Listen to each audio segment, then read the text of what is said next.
Hey there, it's Ari. Welcome back to another quiet week in my life here in Madrid. Thank you so much for being here. If you enjoy cozy, thoughtful vlogs like this, please don't forget to like and subscribe. It really helps me keep creating.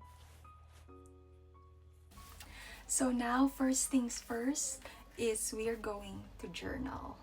I think that journaling is really my ultimate way of organizing my thoughts and making sure that I have my week and my day organized, putting it in schedules, also my anxieties, my thoughts, my reflections of the week. So I always have to put them in a journal, and that's what I'm gonna do. So today I'm journaling about my top goals, the things that have been living in my heart for a while now, and one of them is releasing my first full-length album. It's a project I've poured so much heart into, and the theme is something I'm really passionate about, which is inspired by the golden age of creativity, especially in Europe, that era where art, beauty, music, and soul seemed to meet in the same room and same time, which is the Renaissance.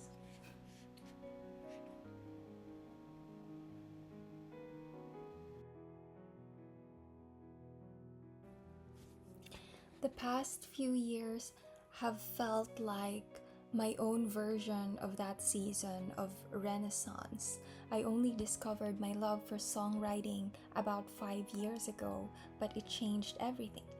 Writing songs gave me a voice I didn't even know I was looking for. I'm especially excited about some of the tracks, which I am working on now in my laptop, just finalizing things, mastering the tracks, um, perfecting one last rhyme or one last phrase for the songs, and I just want everything to be as perfect as I can make it.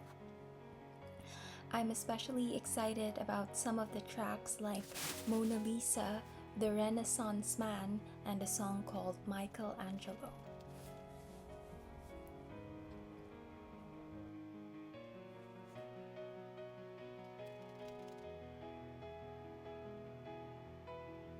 And now it's dinner time.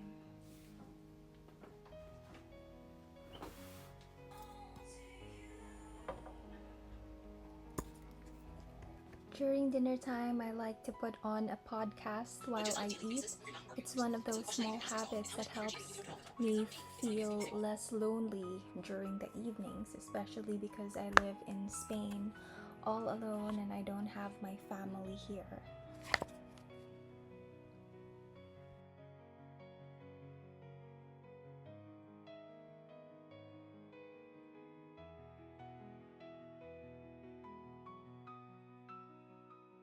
Some of my favorite podcasters lately have been Candace Owens, Megan Kelly, Bailey Sarian, Mr. Ballin. Let me know who are yours or the people you like to listen to. And of course, I always listen to Joyce Meyer, Joel Osteen, Teresa Belfoy. And now we are going to be reading.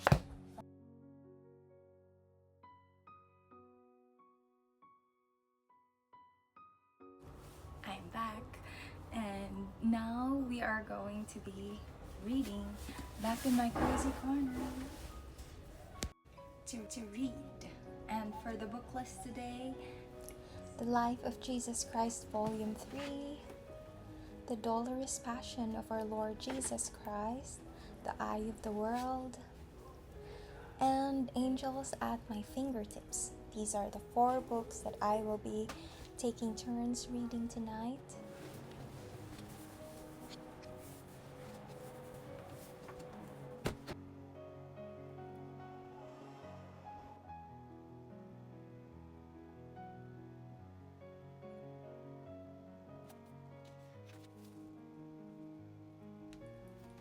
I just wanted to share a very powerful quote from this book, which says, Jesus was not come to cure the body that it might the more readily sin, But he cured the body in order to deliver and save the soul. In every malady, in every species of bodily infirmity, I see a special design of God. Sickness is the sign of some sin. It may be his own or another's, a sin of which he may be conscious or not, that the sufferer has to expiate, or it may be a trial expressly prepared for him, which by patience and submission to God's will he may change into capital that will yield a rich return. Properly speaking, no one suffers innocently, for who is innocent, since the Son of God had to take upon himself the sins of the world that they might be blotted out? To follow him, we are all obliged to bear our cross after him.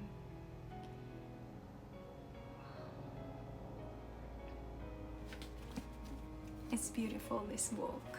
I just have to continue another part. It's beautiful, the continuing part. Since joy and the highest degree of patience in suffering, since the union of pain with the passion of Jesus Christ belong to the perfect, it follows that a disinclination to suffer is in itself an imperfection. We are created perfect, and we shall again be born to perfection.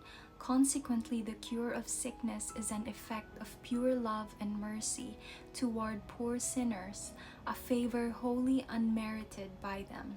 They have deserved more than sickness.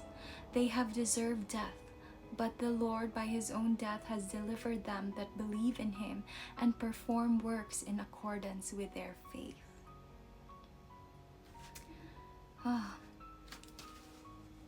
Now we're gonna pause a bit, just 5 minutes, to rest my eyes and let all the things I've read sink in, and some YouTube.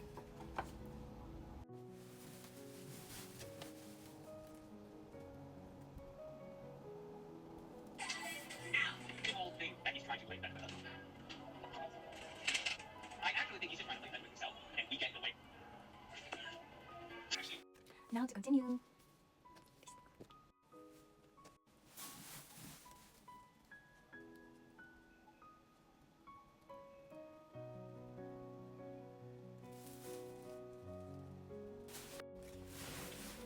Just to share a beautiful insight that this book has. When we ask for things in our prayers, we sometimes believe we know what we need, and then if we don't receive what we ask for, we get angry. Sometime later, when we look back, we may also be glad we didn't get what we asked for. Only God knows what we really need. And God is always giving us a great abundance, more than we need, more even than we want. Though we don't necessarily recognize the blessings we are being given, God always has this abundance of blessings prepared for us, small blessings and great blessings. He wants to give every individual great life-changing blessings, beginning when that individual is born. These might include, for example, to meet and marry a particular partner, to move to a great city, to have children, to move back to your country of birth and set up a successful business. There might be a connection of blessings between two individuals, so that if they don't immediately recognize they are meant to be together, God will keep pushing them together in different ways and at different times. God might really want us to have a very special blessing like this, and then He will do everything to make it happen, and they nearly always do happen, but He will never infringe on an individual's free will. Now we're going to have a quick midnight snack to end the day. Now it's the next day, and I just came from a visit to one of my personal projects, and after a long walk under the blazing sun, we decided to take a rest in this cute little pasteleria.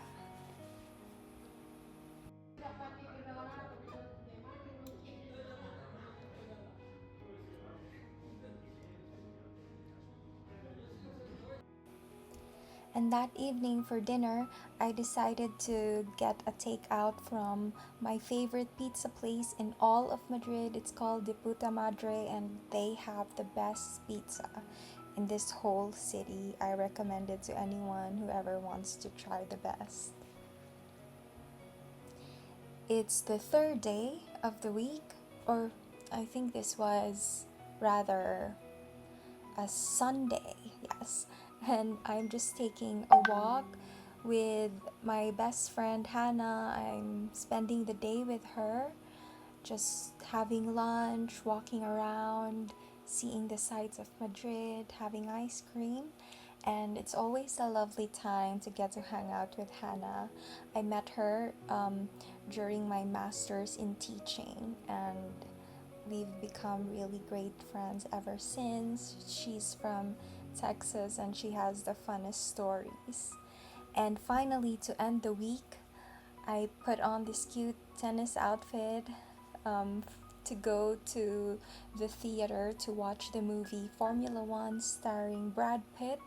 And it's such a cool movie. I had a great time watching it in my favorite cinema in Madrid, which is called the Cines Yelmo Palaflux. It has very cozy lazy boy chairs, and that's why it was a great time. And that is a week in my life. Thank you so much for watching, and please don't forget to like and subscribe. See you next time.